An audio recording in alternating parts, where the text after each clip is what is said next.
What's up, everybody? It's Mr. Talkbox. Check it out. You need to like, subscribe. Come on and catch a motherfucker. DOA playlist. Let's keep it funky. YouTube family and YouTube world, I am back. Before we get started, I say it every time, let's continue to pray for this country.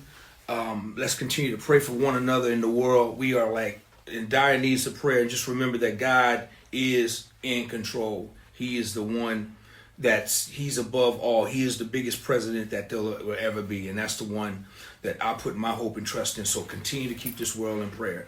And before we get started, man, y'all got to do this again, man. Yes, do I really sir. got to do this? Y'all, just bear with me, brothers. Just bear with me. I got to do it again? Yes, sir. I got to do it. Please go and like, subscribe to the page. Please go and like, subscribe to the page. Comment too, right? Yes, Comment. you throw that in there, yeah.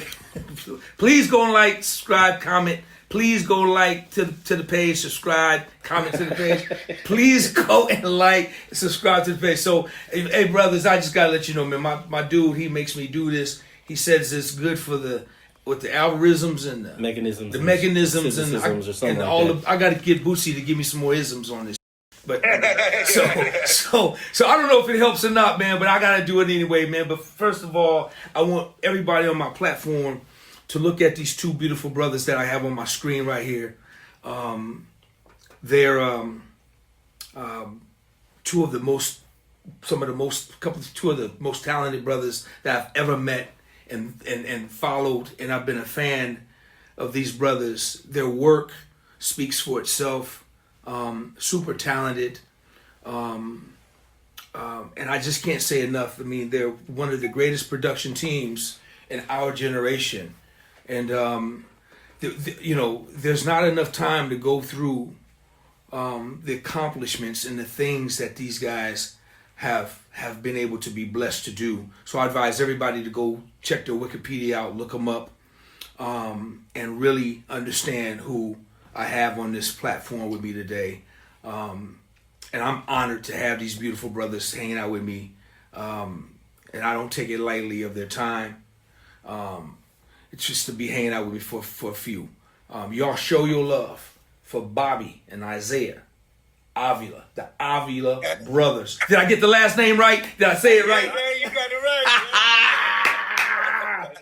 You nailed it, man. You even called me by my government name, man. You nailed it. Did I get it right? Did I mess it up? Okay. You got it right. Cool, You got it man. right, bro. Hey, listen, man. I want to thank you, brothers, for being here, man.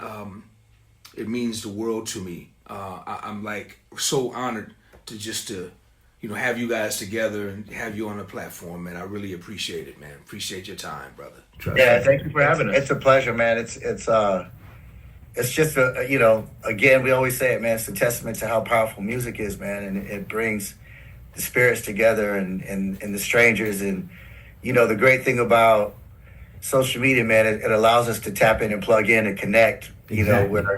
Where it used to be more difficult. But man, I mean, when you look at what we've accomplished and what we continue to do and what we have done, man, it's really the music, man, that's really kept us going. And being a kid, watching you play bass and Chucky, and hearing and seeing all that magic, man, just was a great and huge influence. Wow. And my upbringing. I mean, I literally used to practice some records every day, and the university, man, the university. I'm very hip with the university. That was the best band Dad had ever had. Let's get into this thing, man. First of all, where are you brothers from, man? We are from the Inland Empire, which is in Southern California. We grew up in a small town called Rialto, and we currently reside in Rancho Cucamonga. When did it start for you guys, man? I know it started like young, super young. Just kind of run through it. Where did it? Was the influence? Was your parents? Was your family? Where did it start for you guys, man? At the crib. Our pops was a musician, and he would rehearse his bands in the garage, and that's literally where it started. You know, hearing them rehearse, watching them rehearse. You know, Bob sitting by the piano player, me sitting by the drummer, and that's where we discovered, you know, our soon-to-be love and passion for music. So at what age what age were you guys around? Man, it was like I literally started like playing piano when I was 3, so it was always in the house. And my dad had his best friend.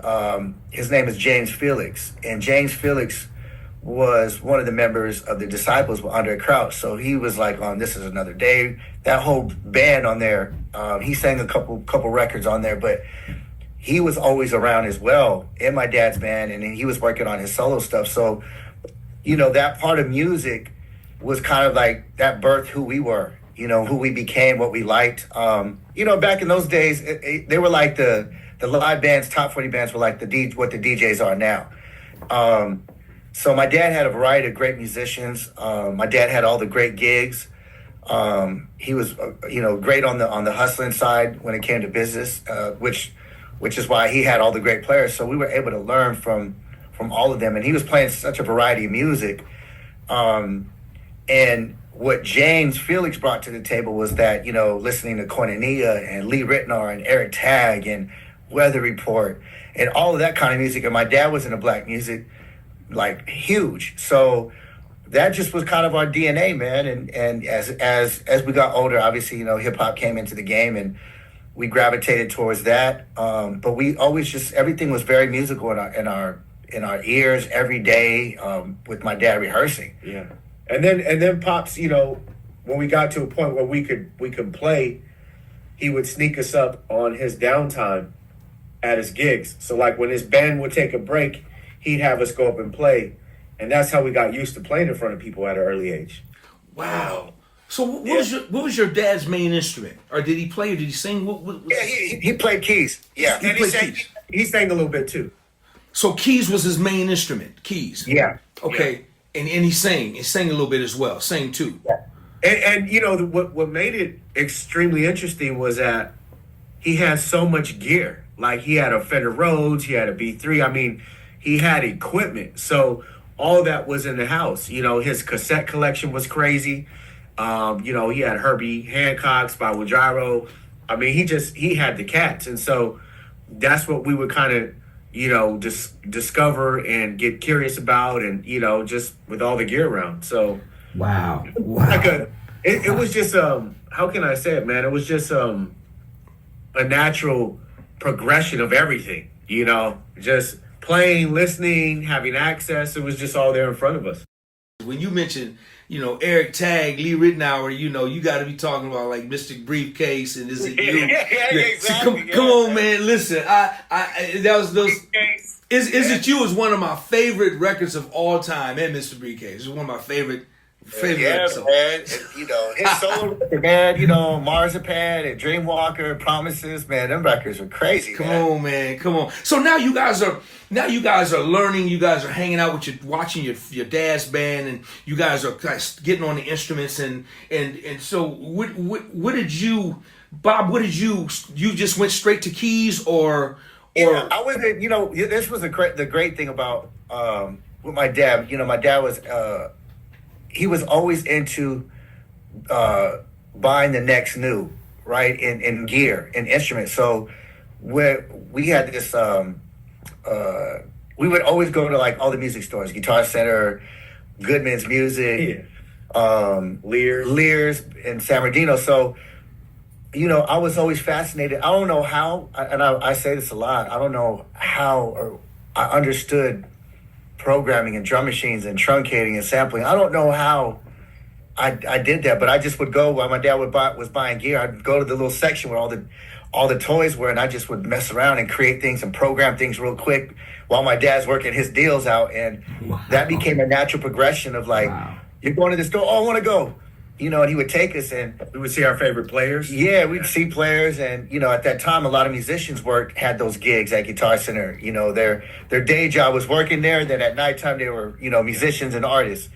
So, yeah, just like it was that kind of thing, man. And I just was drawn to it. And when the Roland S50 came out, my dad was on to the sampling, and you got the screen attached to it, and just I started learning a lot of that technology. And I think at that time, my dad he saw our talent, and he really, he wanted to be that artist growing up. And it's one of those things, man. You do the right thing the wrong way. So he saw this opportunity where he could live his dreams through us. And, he got tired of playing on the road and said, I'm going to put you in the studio. Are you ready to go? And I had started writing songs and programming. So I used to program a lot of their stuff, the band stuff, because they went into sequencing. So I would play everything for him on the sequencer.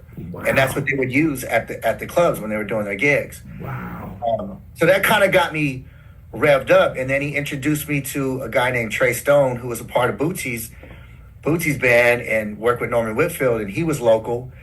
And I went to his studio, got a chance to, program on a Lin 9000 and, learn about the talk box and the mini moog. And man, that was like my journey. Next thing you know is like I was doing demos at A&M Records, and that led to Motown and RCA wanting to sign me. And then I got signed randomly with RCA Records, man. So it was like, it's just things happen. I was just in studios, and my dad had me on this run, and I just would write and do my thing. And James Felix was a big part of coaching me vocally and producing and all of that. Just really got me started sharpening those tools at a young age, and I was able to take it in.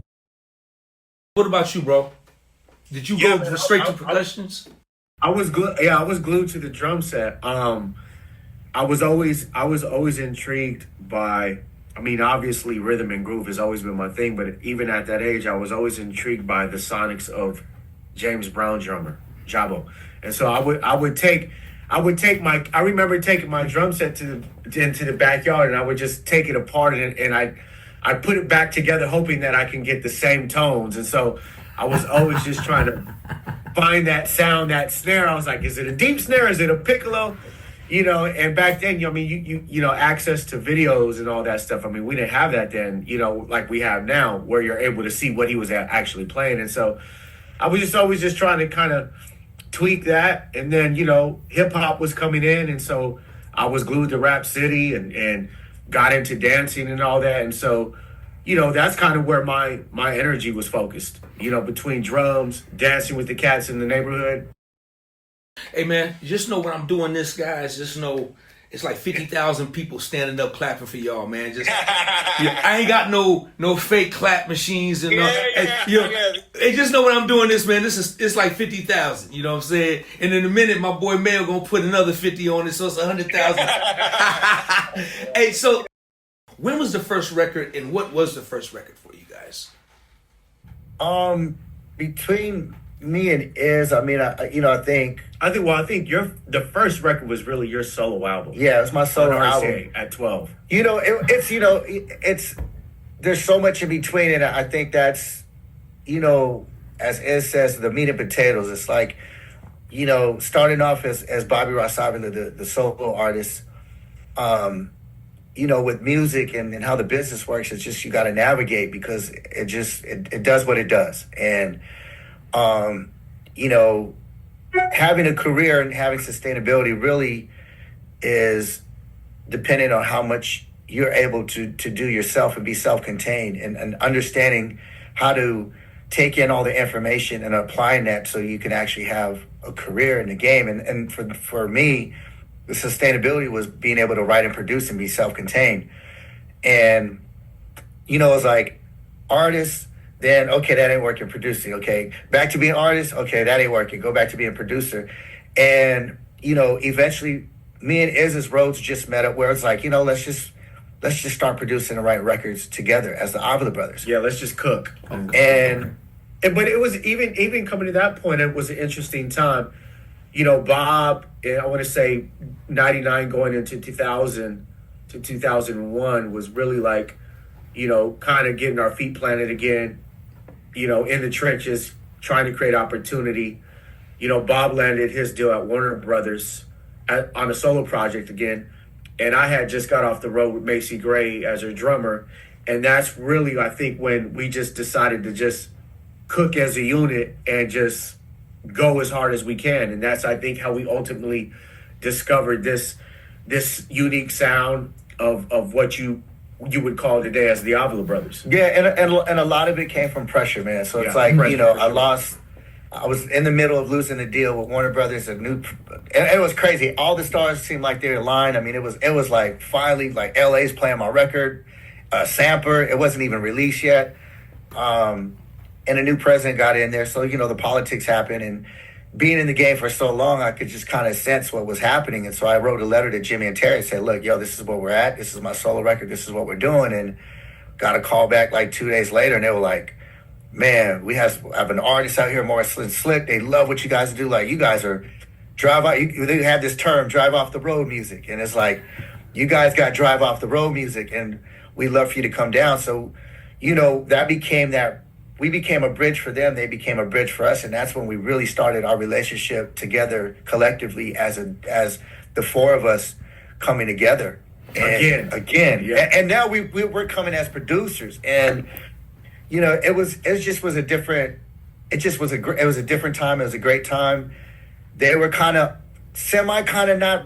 they were not exiting, but they were kind of just like nothing was exciting them. And it was the same thing for us. Like, man, we need a jolt too, and we're ready. Like, let's go. And I think back to that time at Warner Brothers and me getting off the road, one thing I don't want to skip over is that what really fueled that moment in time, obviously the grind and just pressure, was because we were also coming out of the time we had spent with Jimmy and Terry.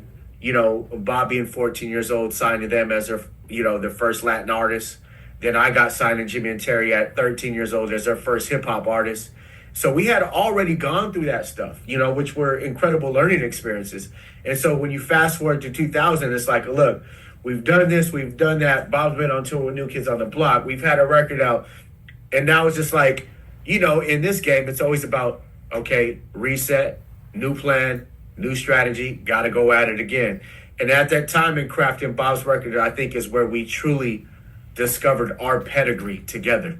Because that album, I don't know if you've ever heard that album, but that album, if you listen to that album, you hear the DNA of what this sounds like when we come together. That's really where it started. And that's really what created the next chapter of momentum for us, right? And discovering, just our DNA as songwriters, producers, and what we were just able to craft during that unique time. And that unique time really birthed what we're talking about now, and really became the source of what that sound sonically was going to be for us. And, people always say, man, what is that sound? How do you guys get that sound? I mean, it's a culmination of everything. It's a culmination of our experiences with Jimmy and Terry, our experiences with our father and the music that was in the house.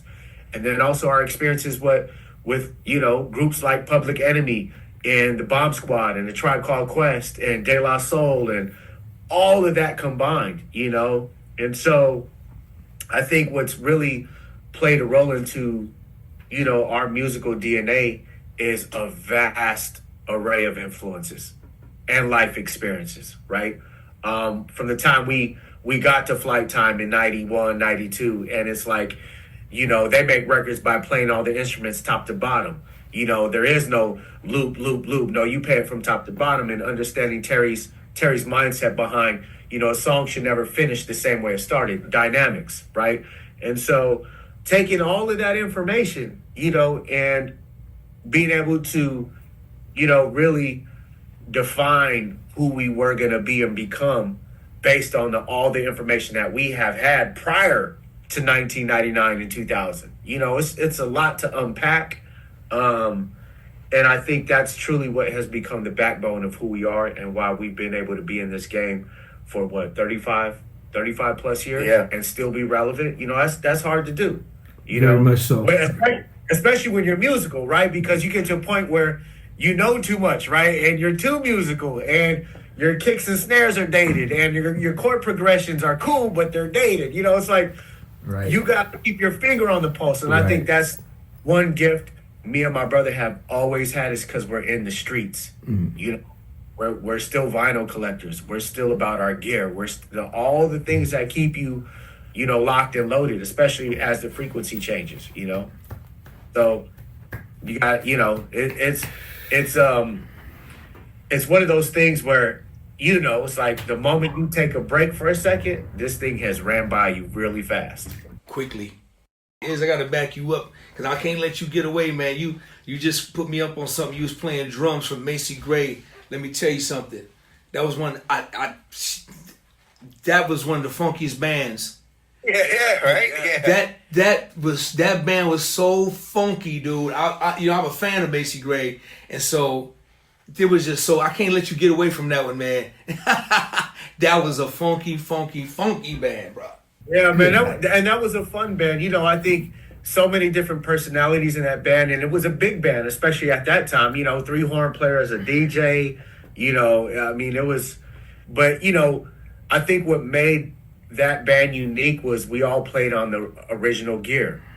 You know what I'm saying? It was like clavinet, B3, Arik, on his guitar, Funketeer, Dave Wilder on his, his Fender, 70-something bass, so it had all the right elements. So, by the time we plugged up and played, it was authentic, Let's go back to the Jimmy and Terry, the first the union of you guys. What was the first big record that you guys did together?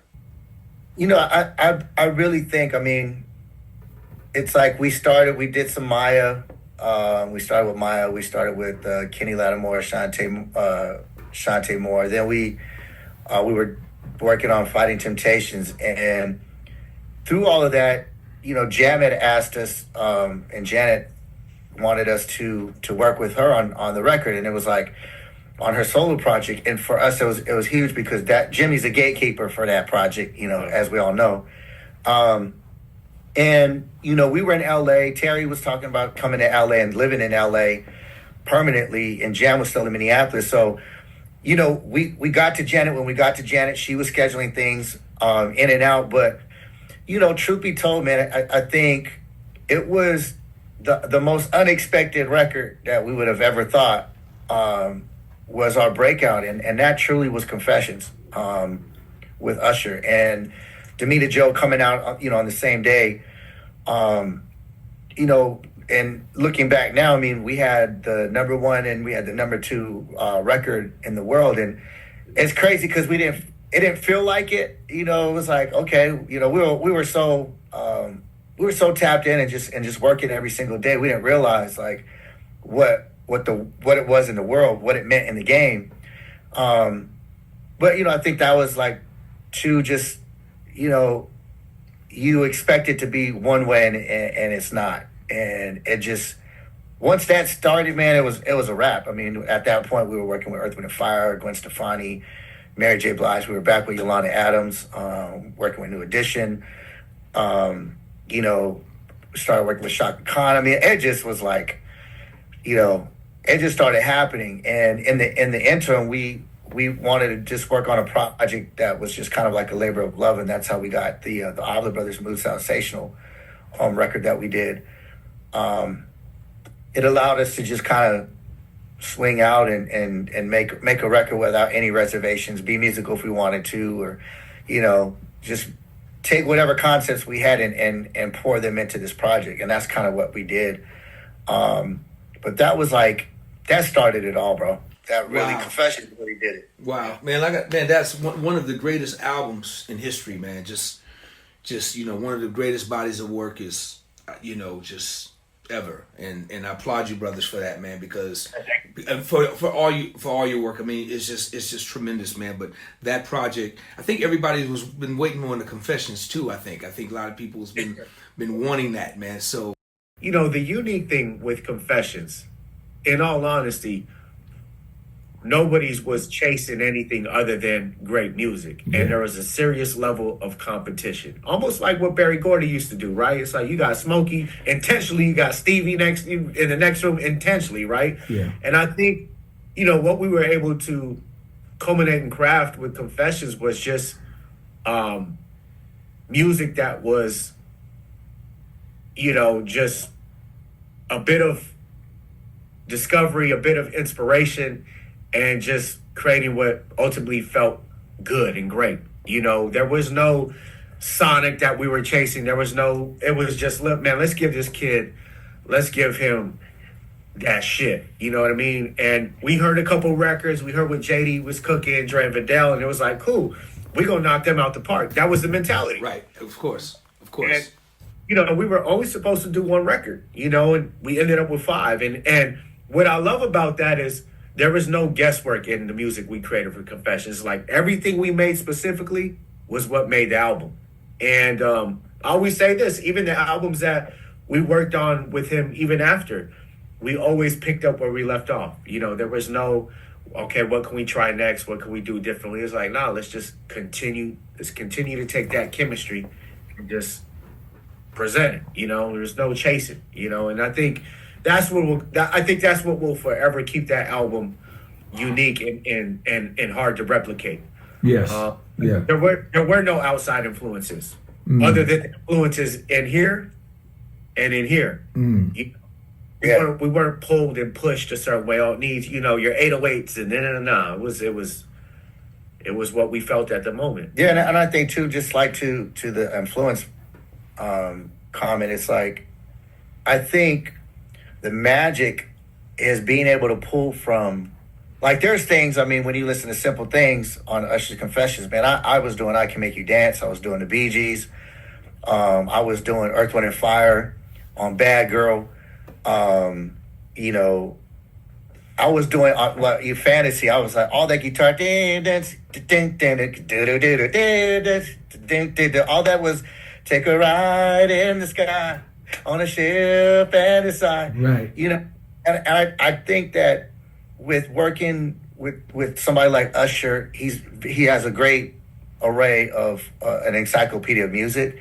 But I think with all the artists we've ever worked with, it's like, you know, we all pull from something, and we have just such an array of gears to pull from with guys like even like Eric Tagg or Don Grusin, Dave Grusin, you know, Kenny Burke, you know, all the guys, when we start making records, to take what they've done and to do it now and incorporate it and interpret it how we interpret it, we give that to somebody like Usher, and it's like we're pulling from inspiration, man. And, you know, I was talking to Jerome Benton, Terry's brother from the time, and one thing that he reminded me with was, he said, you know, my brother never signed an artist or ever had an artist that can go in the studio who didn't need an engineer, who didn't need a bass player, who didn't need a keyboard player, who didn't need a producer, who didn't need anybody to cut the tape. You used to cut the 2-inch tape by yourself. You flew in all your vocals by yourself. You recorded your vocals by yourself. You wrote the song by yourself. You engineered by yourself. You played all the keys by yourself.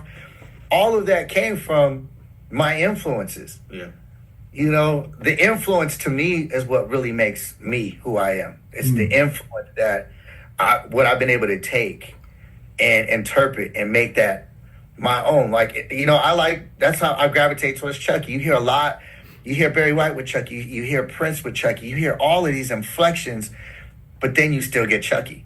I just think the influence is what really make us. You know, I think we're able to tap in to so much. And being students, like, you know, I was just listening to this group Pages and just listening to a couple of their records. And it's like, there's so many great records out there. I mean, Eric Tagg's a prime example of, like, he was doing so much. I mean, and the record sounded so lush, but there was so many crazy changes and nuances and colors going on. You had David Foster and Michael doing X, Y, and Z, and Lee Ritenour. It's like, man, and the sound of it, the sonics of it, those are all the things I think that we just, like, we pull from. Yeah. Right. And we have a couple of principles that we always lean on. Like, we're always going to lean on a body of work. And I think, you know, how we applied that to an album like Confessions was no different than what Quincy did with Thriller, which was, you got to have records that can fit in different categories and different genres. You know, you got the rock element with Beat It. You know, you got the joint, you know, like Thriller, right? Thriller lived in its own space. Movie, right? Everything fit into its own category. And I think those are the things that we've always looked at with kind of sketching out a body of work. Is like, okay, what categories can we craft a record that conservative purpose, and knock all those pins down. And that's always been our approach, body of work. Yeah, and two, it was like Jimmy and Terry were the perfect match because they're conceptual, very, very conceptual when it comes to not just the song but the album. So when you look at Any Heartbreak, that was a concept. Yeah. When you look at Control, it was a concept. Rhythm Nation was definitely 1840. Right. So Yeah, we've had those gears. So when it came time to do a Confessions or do a Demita Joe, we all collectively we thought the same. It was like we knew what each other was thinking. Well, if you're gonna do that, well, you gotta. Okay, you're talking about confessing, but what are you confessing about? Let's talk about the fun that you had while you're confessing, and that's how you got Truth Hurts, and that's what it's made for, and Seduction and Bad Girl. And it was like, you can't just tell one side of the story. And it's like Rhythm Nation started off as a love record. There was a love album. Rhythm Nation didn't come to at the end, and then it got conscious, and then but they had all the meat potatoes in between that once they figured out what it was going to be, it just it fell in place, like perfectly. So I think that's one thing that the four of us had in common, conceptually, because Terry's a very conceptual guy. Me and Iz are very intentional when it comes to concept, because it's like you don't want to make a record just to make records. And I think that's our magic. It's knowing the artist. You might every now and then you might just have something in the can that just will work. But a lot of the stuff that we did was like understanding who the artist was, and then it was like easy for us to cook. I mean, we did 7 songs for Ush, and they all ended up on Confessions and then his Rhythm City record. So we didn't do like 20 records to get to one, or we knew the target, and we were always mindful of what that target was. So if we weren't hitting it from the gate, it's like, move on. Let's move on. Let's go. And that's how we got, the records that we got with Ush, and how we really get them with everybody. man. The magic and the history that you guys have made with Usher. So when did it transition to you guys putting this live stuff together and the band and playing and putting a show together? Because I want to talk a little bit about that then, because I want to get into this whole Super Bowl thing and that experience, man. Yeah. I mean, honestly, it was it started at the casino. Yeah, he was like, "Would you guys be down to play with me?" 2009. He was doing like a startup run for Raymond versus Raymond. So coming off of Raymond versus Raymond, we did the opening track Monstar. We did Pro Lover and Mars versus Venus, and he was on a it was like we had reunited, and he had this energy, and he was doing a show in our hometown here in the IE at a casino. And it was like, hey man, since I'm gonna be rocking, you guys should come jam with me. So we came through the rehearsals, and it was our first time playing with him live. And And what year was this? 2010. Yeah. 2010, and that's really what started it all. And then I ended up joining the band, and I did 3 road tours with them, and then I want to say around 2018 we started revving up again. We did an Australian tour, and then it was time to gear up. Well, we had did a multitude of things between them. We had did the America's Got, or The Voice. The Voice, America's Got Talent. And then, the pandemic came. And we had kind of been, the residency thing was in conversations, but then, the pandemic happened, and so everything kind of just fizzled out. And then coming into 2020, it was like, okay, we're going to jump into Vegas. And that's really how those pieces started coming together. Bob joined the band. We started working a lot with Lil Jon. And, that's kind of really what led up to, 2024 Super Bowl. Let's talk about the Super Bowl performance, man. Now, how active were you guys in helping create the show and putting the show together? Tell me you guys' role in that, because it was amazing, bro. It was amazing. Between Bob, myself, Lil Jon, and John's production partner, Chronic, I mean, we did everything. We were responsible for everything you heard musically, sonically, segues, music selection. I mean, that was that was this, us. Yeah. Yeah.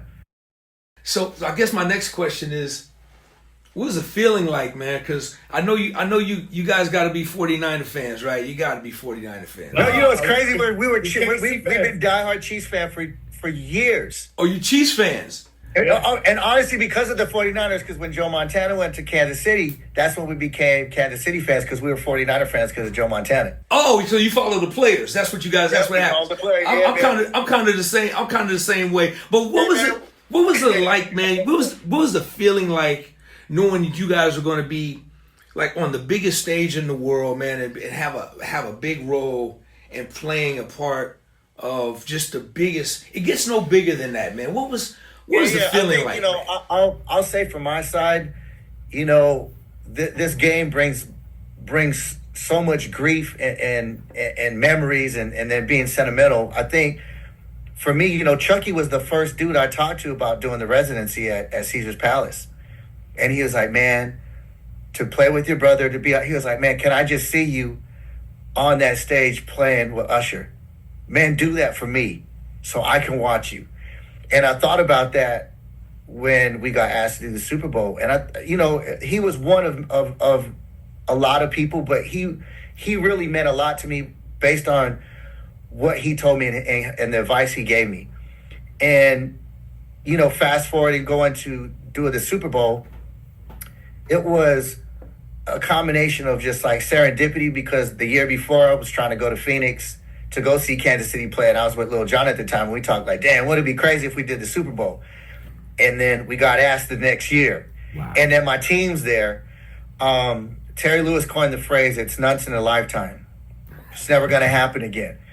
And the excitement of just watching everything go down, it really felt like it was easy, but it wasn't easy. But it was like we're built for this, and it was great. L.A. Reid was in the studio one day, and Jermaine Dupri came over, and just understanding what we were up against. I think the one thing that we were mindful of is again, man, we're only as tall as the shoulders we stand on. So we had pictures of Prince, and we had Michael, and that was our bar. And if we could make Usher fit in the middle of that, we're going to be happy with this, because we have to live with this forever, and we got to do this right. Yeah. But it was exciting to be able to do that. I think it hit me a year later when we went back into the stadium for an event that Lil Jon was doing. But man, it was great to have that on the checklist, man. It was exciting, and then to be with my bro and. With Lil Jon, it was great, man. When we walked out in that tunnel, man, it was like, I had my phone up and I was like, John, and Lil Jon looked and he was like, man, we made it. And that was like, when he said that, man, I was like, I got teary-eyed, and my mom and dad were there, just all of that. It's just my kids were there. It was exciting. And that was for me, that's what it meant to me, But I think too, what also made it special was that we had already kind of been putting that in the universe like 2 to 3 years prior, with making sure we went into Vegas and blew the roof off.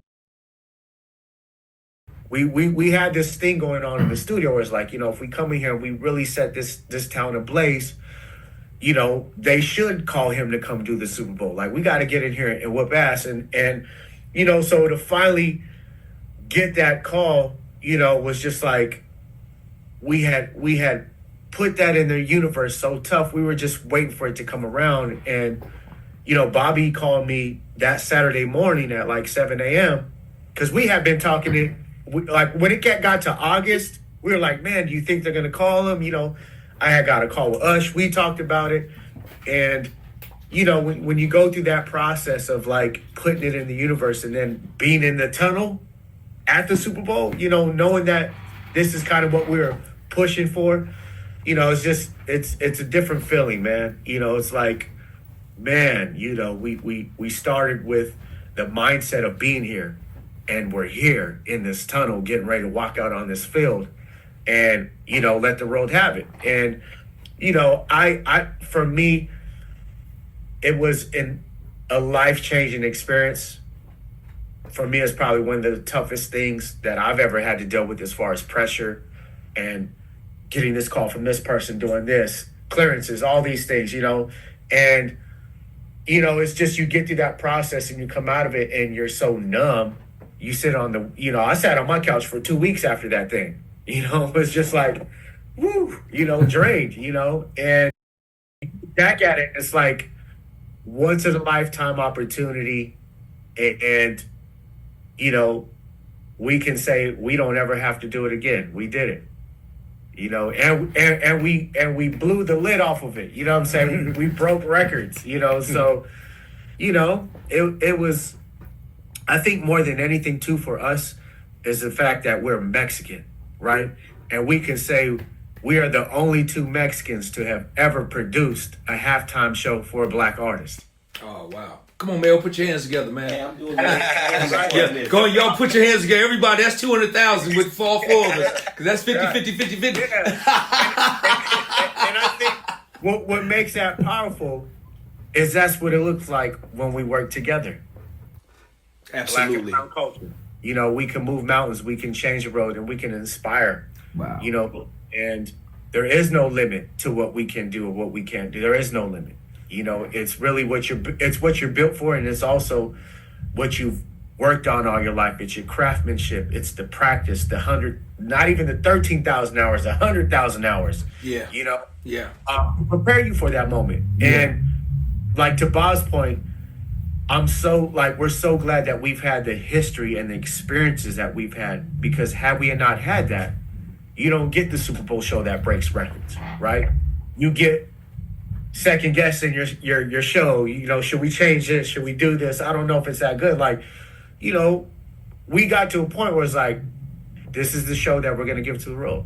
We're going this way, and we were confident about it. And you don't get that confidence in that environment if you don't have the skill set, if you don't have the experience. And I think what we're most thankful about through it all, Usher could have called anybody. Sure. He could have called anybody to come do this. But man, he called my brother and he called me. And, we thank him for that, and we honor him for that, because he trusted us enough to, surrender that part of that thing to us.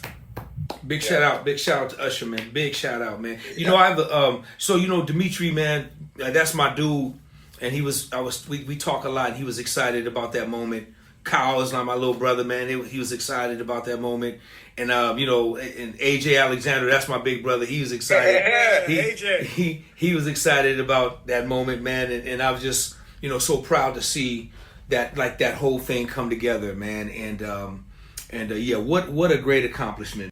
Man, where you get all that soul from, dude? Where's that coming from? And to be honest with you, I thought about it last week, because I got this. We call it grease. It's grease. I got this comment, man, and it's like when you look at it, I think, I get this. Anybody gets the soul. It's birthed by pain. And when you hear Aretha, it's pain. When you hear Donnie, it's pain. And when you're listening to like DJ Rogers, it's like there's just a certain grit, and that's why I salute black music. I love black music with all my heart. It does something to my heart. It does something to my spirit. When you listen to an El DeBarge, when you listen to, Robert Wilson and Ronnie and Charlie, man, Lonely Like Me and Nothing Comes to Sleepers, it's like You Are My High. Those records just got a spirit, Then you go mess with, Dayton, Ohio, and you get with Billy Beck, and you listen to, Roger and Larry and Gamble and Huff. And then, you start, that's my DNA. That's the core of really who I am. And then understanding tempo and rhythm, the Bomb Squad and Teddy Riley, that information for me is everything. Bernie Worrell, Skeet. Man, Skeet on the bass, boy. It's like those. That to me is just like that's my school, and I revert back to those records, and then then you have the other side of it, and how great Kenny Loggins was and is, and Christopher Cross and Daryl Hall and John Oates. And it's like I was telling Iz the other day, man, Daryl Hall is he's always mad, man. He's like, you say something about yacht radio, and he's like, no, it's either R&B or blues.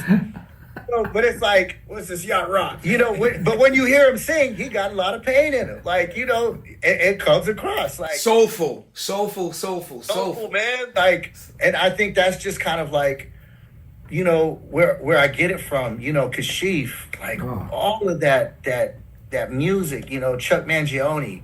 I mean, we're huge fans of Dave Grusin, man. Yeah. Like all of that. It just. And this man here.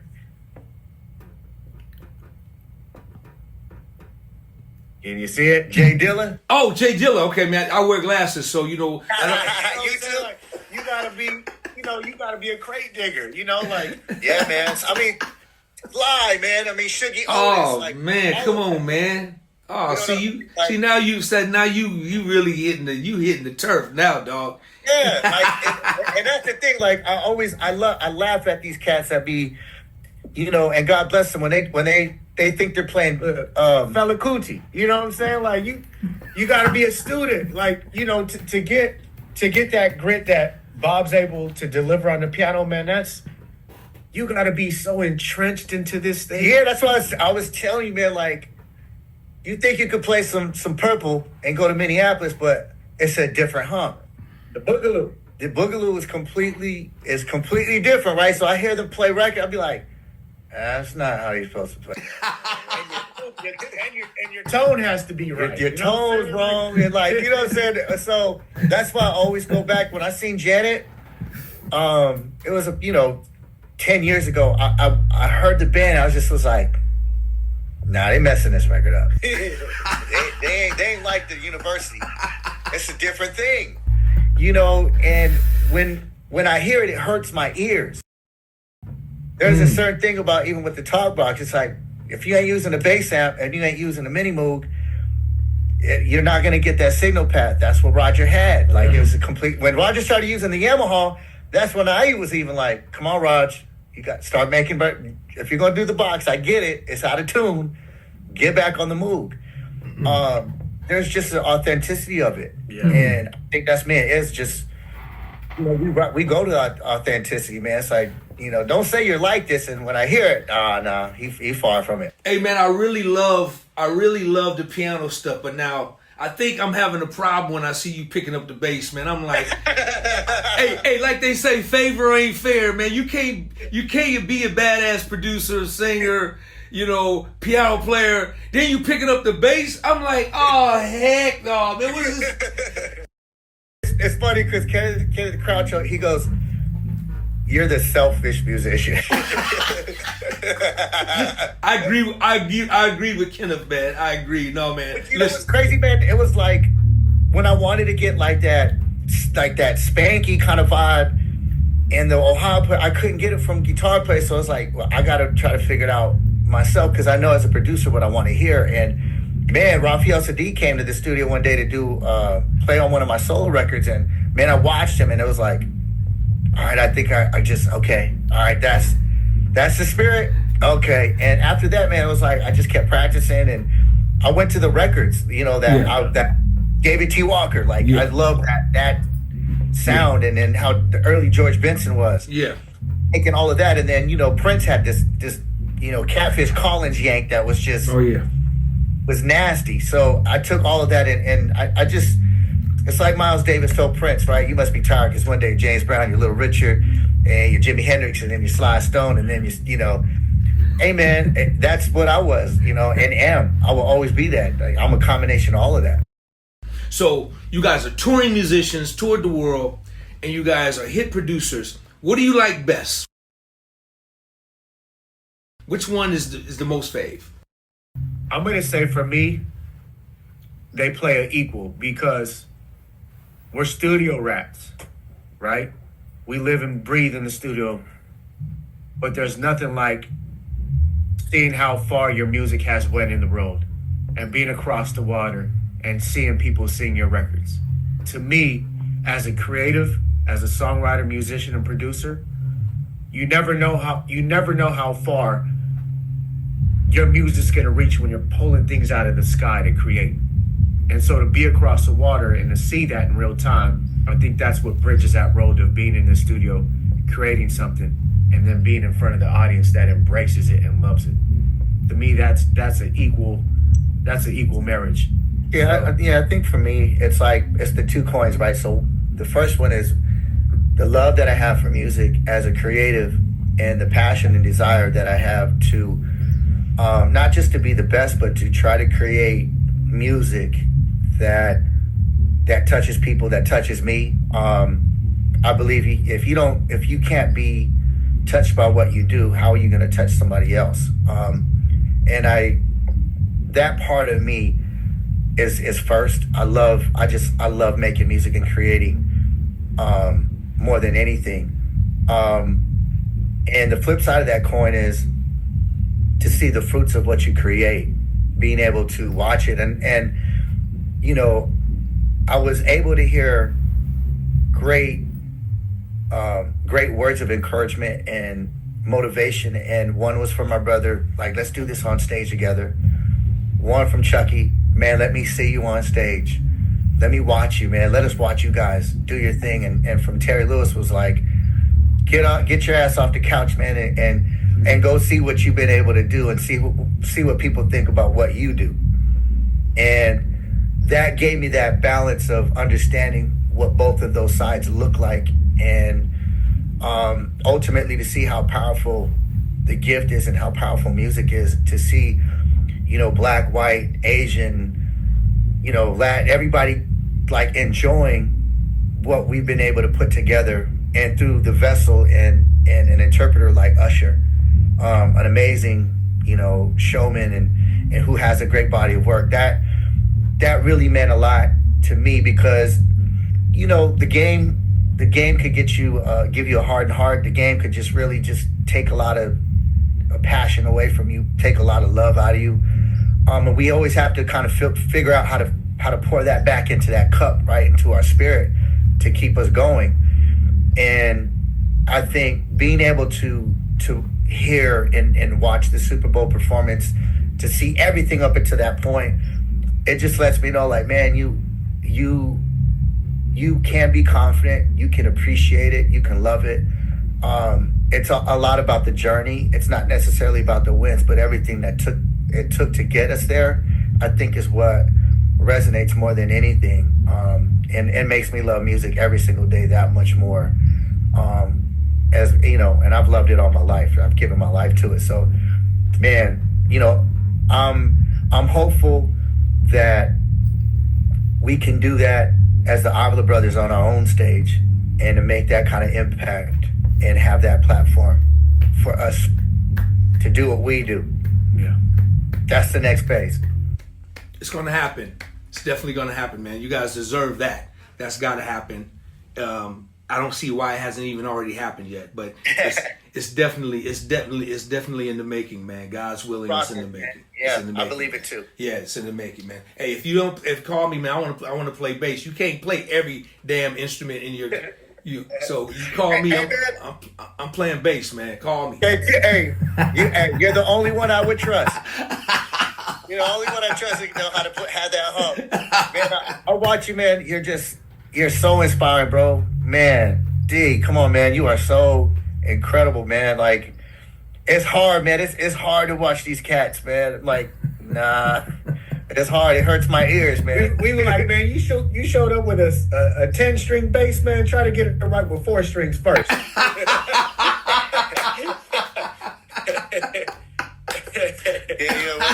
Well, Prince would be saying, hey, man, you know, it's called a bass. Why are you trying to play a guitar?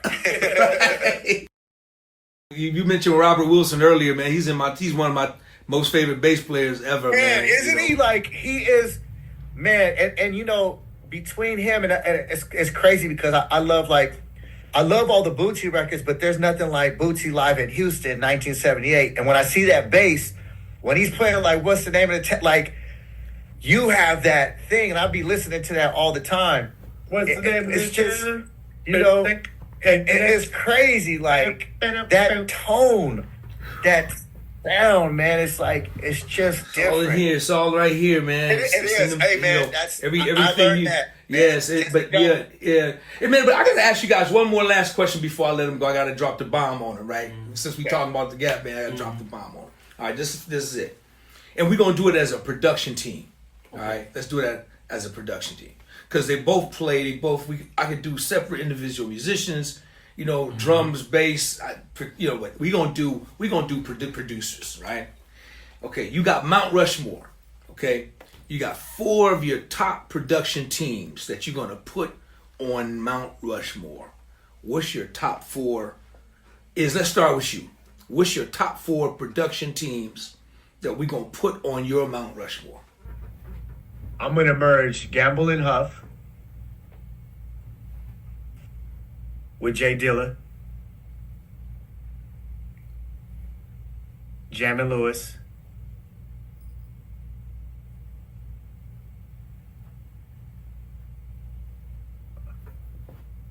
and if I was doing that today, my songwriter would be James Fauntleroy.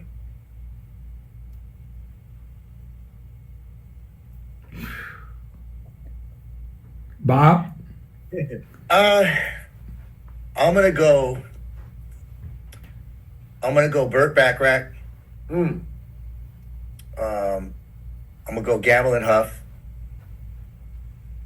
I'm gonna go Jimmy Jam and Terry Lewis, because you don't get Teddy and Babyface in LA without them.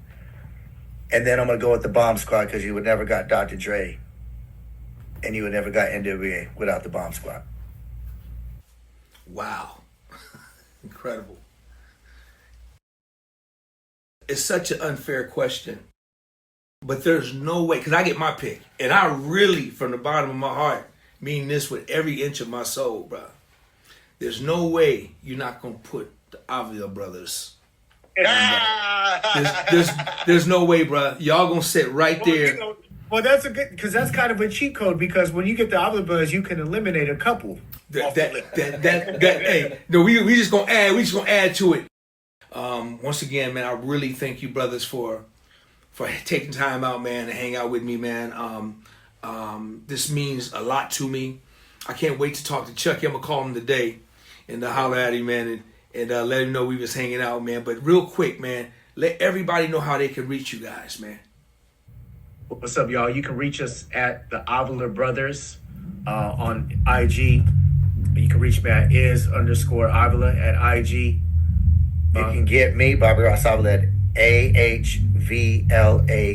That's Avila.